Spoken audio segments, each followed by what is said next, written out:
La tradition juive accorde une importance fondamentale à une règle très simple. Tu aimeras ton prochain comme toi-même.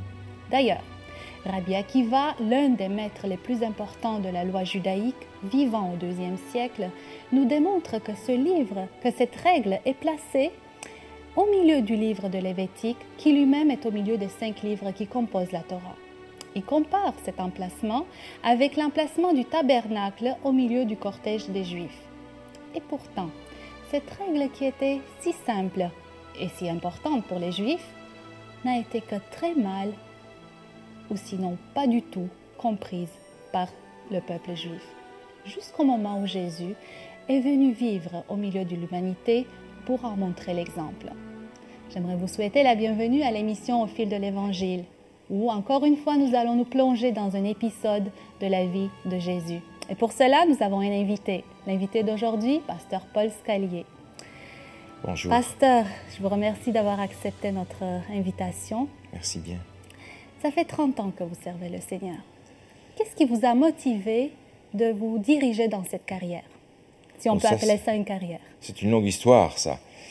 En fait, dans ma jeunesse et dans mon enfance, j'ai vu mon père qui était prédicateur et d'autres prêcher l'Évangile, et j'étais impressionné de voir le résultat que la parole de Dieu produit chez ceux qui la reçoivent.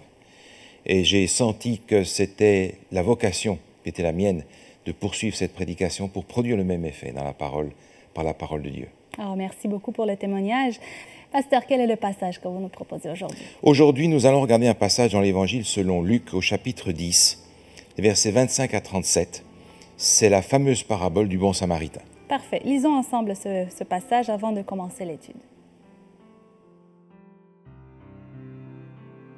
Un docteur de la loi se leva et dit à Jésus pour l'éprouver, « Maître, que dois-je faire pour hériter la vie éternelle ?» Jésus lui dit, « Qu'est-il écrit dans la loi? Qui lis-tu » Il répondit, « Tu aimeras le Seigneur ton Dieu de tout ton cœur, de toute ton âme, de toute ta force et de toute ta pensée, et ton prochain comme toi-même. » « Tu as bien répondu, lui dit Jésus, « Fais cela et tu vivras. » Mais lui, voulant se justifier, dit à Jésus, « Et qui est mon prochain ?» Jésus reprit la parole et dit, « Un homme descendait de Jérusalem à Jéricho. Il tomba au milieu des brigands qui le dépouillèrent, le chargèrent de coups et s'en allèrent, le laissant à demi-mort. Un sacrificateur qui, fortuitement, descendait par le même chemin, ayant vu cet homme, passa outre. Un lévite qui arriva aussi dans ce lieu, l'ayant vu, passa outre. Mais un samaritain qui voyageait, étant venu là, fut ému de compassion lorsqu'il le vit. Il s'approcha et banda ses plaies en y versant de l'huile et du vin. Puis il le mit sur sa propre monture, le conduisit à une hôtellerie et prit soin de lui.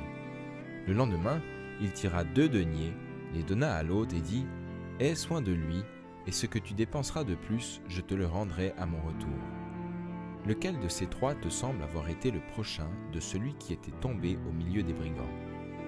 C'est celui qui a exercé la miséricorde envers lui, répondit le docteur de la loi. Et Jésus lui dit, va, et toi fais de même. Ça, en fait, c'est une histoire très, très connue.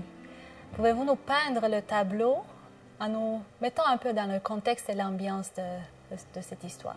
Oui, Jésus est en Galilée et il descend vers la Judée. Il va faire le tour de la Samarie, il va descendre la vallée du Jourdain. Déjà en partant de la Galilée, il est déjà en dessous du niveau de la mer.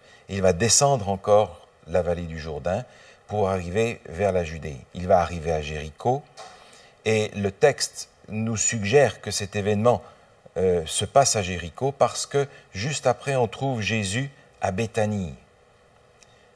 Ainsi, Jésus se trouve vraisemblablement à Jéricho, au bout de son voyage, et il est là entouré des docteurs de la loi, comme c'est souvent le cas lorsque Jésus s'arrête quelque part. Alors, comment placer géographiquement Jéricho par rapport à Jérusalem, par exemple? Alors, la situation géographique de Jéricho est intéressante. Jéricho se trouve à 250 mètres au-dessous du niveau de la mer. Mais Jérusalem est à 750 mètres au-dessus du niveau de la mer. On a donc une dénivellation de 1000 mètres, 1 kilomètre. Quand on voyage de Jérusalem à Jéricho, on descend véritablement. On quitte Jérusalem, verdoyant, on monte un petit peu vers le mont des Oliviers et on descend ensuite dans une zone qui est aride, qui est désertique, qui par conséquent est un repère de brigands depuis longtemps, avant d'arriver à Jéricho, qui est de nouveau verdoyant dans la vallée du Jourdain. Et dans votre introduction, dans votre contexte, vous avez parlé des docteurs de la loi. Qui sont ces docteurs de la loi et quelle est l'importance dans notre histoire en ce moment? Alors c'est important en effet parce que Jésus est confronté par ces gens avec des questions et ces gens sont ceux qui interprètent la loi. Ils l'appliquent aux situations courantes de la vie. Ce sont des casuistes. Par conséquent, ils aiment les études de cas. Et Jésus va proposer une étude de cas. Tu veux une histoire? Mais en voilà une. Les pharisiens, eux, appliquent la loi telle qu'elle est enseignée par les docteurs de la loi. Donc ce docteur de la loi arrive et il pose une question tout à fait légitime. Maître, que dois-je faire pour hériter la vie éternelle? Par contre, derrière cette question légitime, il semble y avoir un piège. Pourquoi est-ce que ces gens s'adressent à un piège et en quoi est-ce que cette question constitue un piège? Jésus, dans son interaction avec les gens de son époque, a donné l'impression qu'il prend la loi à la légère. Et ils veulent le piéger avec ça. Prenant la loi à la légère, par conséquent, non-respect de la loi de Moïse ou non-respect de la loi locale des Romains, cet homme essaye de le prendre au piège par rapport à la loi. Mais sa question reflète sa mentalité. Qu'est-ce qu'il faut faire? Et curieusement, Jésus, qui lui renvoie la question, lui donne l'honneur d'apporter la réponse à sa propre question. Et il donne la bonne réponse. C'est ça. Il va donner une réponse que Jésus pourrait donner, c'est-à-dire pas une question qui est limitée à une observation de la loi, mais une question dans laquelle il y a une réponse biblique d'amour, de compassion, de relation avec Dieu. C'est ainsi qu'il va répondre. Et Jésus lui-même, d'ailleurs, lorsqu'on va lui poser la question « Quel est le plus grand commandement ?», va répondre de la même manière. Donc autrement dit, il le laisse répondre lui-même à sa question en lui disant « Tu connais déjà la réponse. As-tu vérifié tes motifs, ta motivation derrière cette question ?» C'est ça? Oui. Jésus, en fait, dit à cet homme « Continue à faire ce que tu fais. » Il le prend à son propre jeu. Et en faisant cela, Jésus met cet homme de son côté. Il a bien répondu, continue à faire ce que tu fais. Et cet homme, tout d'un coup, est en difficulté parce que il est du côté de Jésus et il est en mauvaise position par rapport à ses amis maintenant. Alors il veut rebondir, il veut se justifier, il veut mettre Jésus en difficulté pour se remettre du côté de ses amis à lui. Et c'est là qu'il pose cette deuxième question, mais qui est mon prochain? Exactement. Et Jésus va raconter cette histoire, mais comment est-ce que, connaissant le contexte historique, comment est-ce que cette histoire résonne aux oreilles des auditeurs?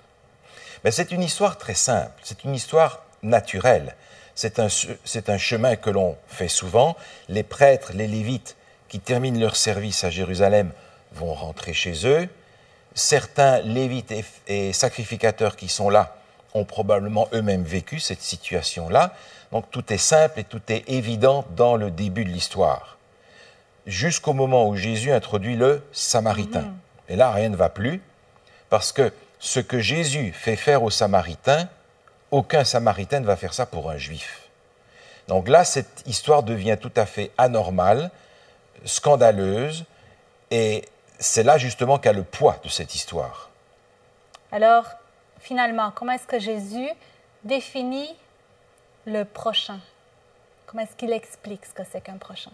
Alors ça, c'est intéressant parce que ce docteur de la loi va lui demander « Qui est mon prochain ?» Jésus raconte une histoire et à la fin, il lui pose la question, cherchant à avoir de nouveau la réponse de sa part à la question. Mais Jésus va retourner les affaires. Jésus ne va pas dire qui est le prochain de ces hommes qui ont passé. Il va dire qui est le prochain de ce malheureux qui est là.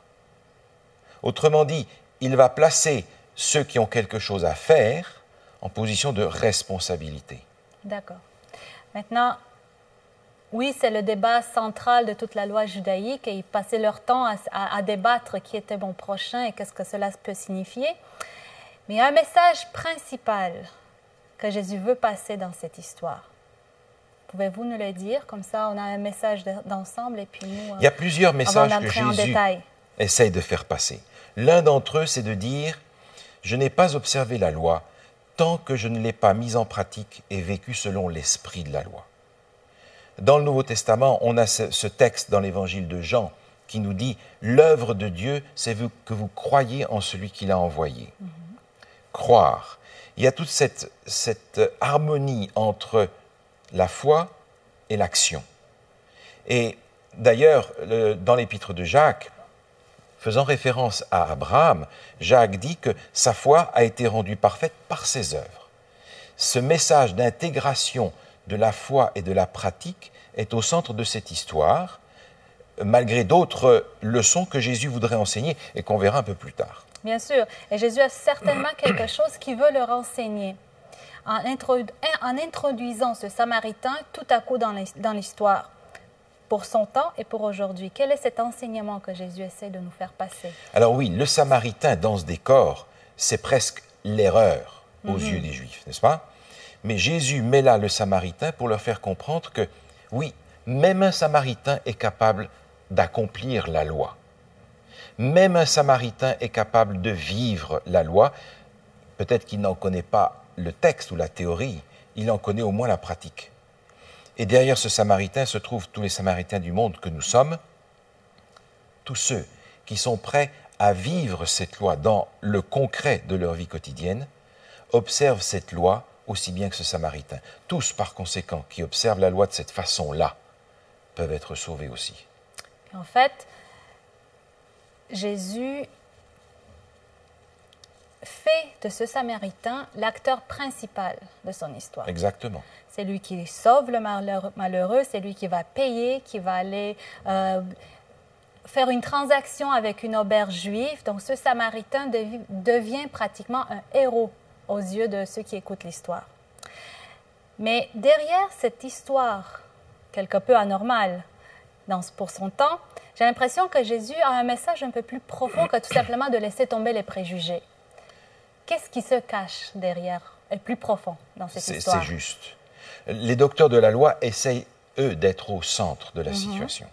Et Jésus renverse la chose et va mettre un Samaritain au centre de cette histoire. Alors évidemment, on peut effectivement, et on doit tirer cette première leçon que Jésus nous invite à être bon envers tous. Et c'est une leçon claire et évidente. D'accord, la bonté, mais la gentillesse. La gentillesse, okay. L'amour fraternel répandu à tous, l'entraide. Mais je crois qu'on peut aller plus loin et voir dans le Samaritain la personne de Jésus lui-même, qui est aussi l'ennemi des Juifs. Et à ce moment-là, l'histoire prend une dynamique tout à fait différente. Tout à fait, oui. Parce que Jésus vient et va faire ce parcours, il va descendre du sanctuaire céleste, Jérusalem si l'on veut, il va faire tout le chemin de 25 kilomètres pour descendre dans l'humanité et nous rejoindre dans notre misère pour nous soigner, pour nous guérir, pour nous relever de tout ce que le péché nous a fait subir comme défaite. Il y a là le ministère de Jésus véritablement représenté pour tous ceux qui souffrent du péché. Alors dans cette optique-là, où Jésus devient l'acteur principal de cette histoire, les autres éléments de l'histoire doivent nécessairement avoir une symbolique significative pour nous. Qu'en est-il du vin et de l'huile? Qu'est-ce que cela signifie dans l'histoire? Alors, dans notre histoire, Jésus étant maintenant le Samaritain, on retrouve certains éléments de la prophétie. Dans Ésaïe, par exemple, il nous est dit que c'est lui qui porte nos souffrances, c'est lui qui porte nos maladies. Jésus porte ces choses. On a les symboles qui viennent aussi avec l'auberge, le vin, l'huile que vous mentionnez. Le vin est, dans les Écritures, souvent un symbole de ce que Jésus a fait pour nous, de son sacrifice. OK, de son sang. Est-ce qu'on peut le représenter par son sang, c'est ça? C'est ça, sa vie, sa mort. Okay. Et puis l'huile, l'action du Saint-Esprit. Ce sont deux éléments qui sont utilisés pour soigner. C'est connu à l'époque. Okay. Mais Jésus, dans cette parabole, les emploie d'une façon différente. Si lui, il est le Samaritain, alors il est celui qui peut appliquer le bénéfice de son sacrifice et l'huile. Maintenant, dans l'histoire, il y a aussi une auberge et il y a un âne. Oui. L'âne, par Alors exemple. l'âne. Oui. Alors intéressant, l'âne est la monture royale. Jésus va prendre ce malheureux et le mettre sur l'âne. Et elle a une image fantastique de Jésus qui nous fait participer à sa royauté. Nous sommes des cohéritiers avec Christ, nous dit le Nouveau Testament. Jésus va mettre ce malheureux, ce pécheur qu'il est venu soigner, cohéritier avec lui sur la monture royale. Et puis il y a l'auberge, évidemment. Oui. Alors dans ce cas-là, l'auberge, c'est le prolongement du ministère de Jésus, c'est l'Église. L'auberge est invitée à continuer les soins que Jésus a apportés. C'est ça. Elle va d'ailleurs recevoir de la part de Jésus des dons, les moyens d'accomplir ce ministère de la guérison auprès de ceux que Jésus va lui apporter. Donc, concrètement, quel rôle est-ce que Jésus donne à l'Église? Alors, l'image de l'huile et du vin va nous aider à comprendre un petit peu ce rôle que Jésus va donner à l'Église, qui gravite autour de la guérison. Dans la commission missionnaire qui est donnée par Jésus aux disciples, juste avant de repartir, il y a un élément très important pour nous. Jésus envoie les disciples en leur disant « Enseignez, baptisez et surtout enseignez à pratiquer tout ce que je vous ai enseigné. » Okay. C'est donc un enseignement pratique que Jésus invite l'Église à transmettre. Ce n'est pas simplement une théorie ou une doctrine. C'est un enseignement concret. Comment est-ce que je dois vivre ma vie chrétienne? Et par ce moyen-là, Dieu voudrait enlever de notre vie tous ces dangers qui nous menacent et qui détruisent notre paix, notre joie et notre santé spirituelle et aussi physique. Est-ce qu'on parle, dans le cas de l'Église, d'une guérison physique? Est-ce que lorsque je me présente dans une église, je dois m'attendre à un miracle par rapport à mes maladies physiques, par exemple? Alors, est-ce que c'est cette les dons que le bon samaritain Jésus fait à l'Église sont les moyens de servir. Je n'entends pas par là nécessairement le don de guérison, parce que en lisant l'Évangile, je me rends compte que Dieu ne donne pas nécessairement la priorité à la guérison physique. Jésus va donner la priorité souvent à la guérison intérieure. On pense par exemple à cet homme qui est amené par ses amis devant Jésus à travers le toit de la maison. Il veut une guérison physique, mais Jésus commence par lui donner une guérison intérieure. Et de la même manière, l'apôtre Paul supplie Dieu. C'est rapporté dans le 2e livre de l'Épître aux Corinthiens. Il supplie Dieu de le délivrer de l'écharpe qu'il a dans sa chair. Réponse de Dieu, ma grâce te suffit. Ce qui signifie quoi exactement? Autrement dit, l'essentiel tu l'as, le salut tu l'as, vis avec en attendant. OK. Donc Dieu ne va pas nécessairement donner priorité à la guérison physique, mais la guérison intérieure est d'une grande importance. Et ce que l'Église va recevoir vise à l'équiper pour amener ceux qui lui sont confiés à une guérison intérieure. Maintenant, étant donné que Jésus s'identifie lui-même aux Samaritains, si on regarde bien l'histoire dans son ensemble, Jésus, lorsqu'il est allé vers ce malheureux, a suivi quelques étapes. Il a été ému de compassion, il s'est approché, etc. Il nous invite de faire comme lui, autrement dit. Quelles sont ces étapes que nous devrions peut-être suivre dans notre vie quotidienne envers les autres ou envers Alors, nous-mêmes? on regarde dans le texte, effectivement, on se rend compte que Jésus, le bon samaritain, est ému de compassion. C'est la motivation qui nous pousse à faire la suite. Deuxième étape, nous approcher. Ça doit commencer effectivement par cette relation d'amour. Et d'amour principe d'ailleurs, parce que c'est un inconnu.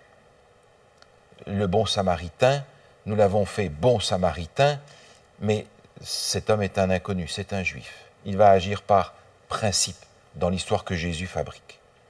Ensuite, il va s'approcher de lui. Et c'est effectivement ce que Jésus a fait. Jésus s'est approché de nous, il est venu parmi nous, il est Emmanuel pour pouvoir nous servir. Et c'est l'étape suivante. Dans l'histoire, cet homme va bander ses plaies, verser de l'huile, du vin, il va finalement le soigner. Et c'est ce que Jésus veut faire aussi avec nous. Jésus a une œuvre à accomplir en chacun de nous, une œuvre de guérison. Guérir de cette façon malsaine de prendre soin de notre corps, de nous guérir de cette façon malsaine de vivre notre couple peut-être. Il a eu compassion, il s'est approché, maintenant il travaille en nous, pour nous guérir. Et ensuite, il nous amène vers ceux qui peuvent continuer l'œuvre qu'il a commencée. Pour qu'on continue même son travail. Pour nous amener avec ceux, et ce ne sera pas seulement une seule personne, ça va être l'Église, l'auberge, qui va être nantie de plusieurs dons pour répondre à plusieurs demandes de ceux qui sont dans le besoin. Et c'est là que l'Église a une responsabilité, la responsabilité d'étendre la main guérissante de Jésus sur tous ceux qui, acceptant Jésus comme le bon Samaritain, ont besoin non seulement du salut, mais de sa guérison, parce que Jésus a promis une vie abondante maintenant. Donc une guérison déjà maintenant. Il nous reste quelques minutes et on pourrait peut-être discuter pratiquement du fait ou d'une situation pratique. Disons qu'on voit un malheureux dans notre vie. Comment est-ce qu'on l'approche? Comment est-ce qu'on peut aller l'aider s'il veut être aidé? Pratiquement, qu'est-ce que moi j'ai à faire envers vous, par exemple, si je vous vois triste, abattu ou carrément dans une situation très, très difficile. Alors, qu'est-ce que je fais maintenant? Qu'est-ce que je vous dis? Comment est-ce que je vous approche pour vous donner cette main guérissante de Jésus? On a vu 4 étapes. Elles sont simplement à appliquer. J'ai de la compassion pour quelqu'un que je vois, je m'approche. Je m'approche. Il y a l'approche physique, mais aussi l'approche personnelle, la proximité. Quelqu'un en deuil, par exemple, on ne sait pas quoi lui dire. C'est ça. Mais il n'y a rien à dire.